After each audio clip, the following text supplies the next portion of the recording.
une confiance authentique. Proverbe 15, verset 10. Une dure leçon attend celui qui s'écarte du droit chemin. Celui qui déteste être repris périra. Auditeur de pain divin, la nature humaine accepte difficilement d'être corrigée. Nous aimons penser que c'est la société qui a enlevé notre innocence.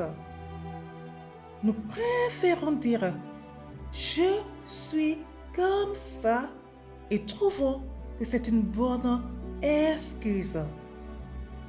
Mais la sagesse commence quand nous honorons Dieu et apprenons à le connaître. Elle débute quand nous reconnaissons son désir de redresser ce qui est tordu dans notre vie. Pour que ce soit possible, il faut lui faire confiance. Quand une voix venue d'en haut va à l'encontre de nos penchants naturels, nous avons besoin de beaucoup de foi pour l'écouter.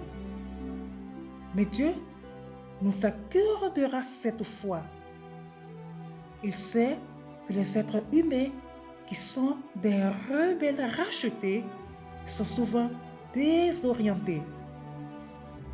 Il sait que nous avons de la difficulté à distinguer entre le bien et le mal. Il comprend qu'il faut du temps pour que nos yeux s'habituent à la lumière et pour que nos sens discernent la direction du vent. C'est pourquoi il nous parle. Par différents passages des Écritures, à travers les personnes de notre entourage, dans les complicités de notre cœur, il nous parle. Nous ne sommes pas des enfants d'un Dieu silencieux. Que devons-nous faire quand sa voix est sévère? La rejeter parce qu'elle nous confronte à nous-mêmes? L'écouter car nous savons où elle nous conduit? Une de ces possibilités mène à la mort, l'autre à la vie. La voix du Père est ferme, mais remplie d'amour. Béni soit ceux qui acceptent sa fermeté tout en discernant son amour. Toutes les civilisations de tous les temps ont détesté la correction de Dieu.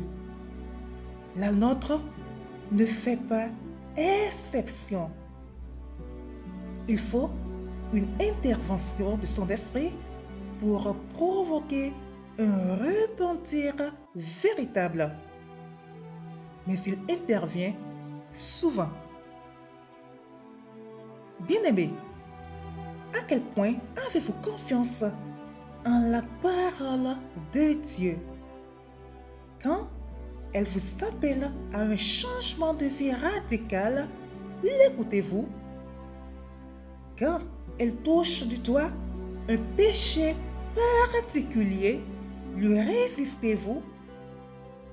Quand elle vous oppose à votre culture, restez-vous solidement ancré dans sa vérité? Se fier à la parole restauratrice de Dieu est une bonne chose. Elle change les cœurs et dirige les vies. Elle nous conduit sur un droit chemin jusqu'à dans ses bras. Très bonne méditation à vous et shalom!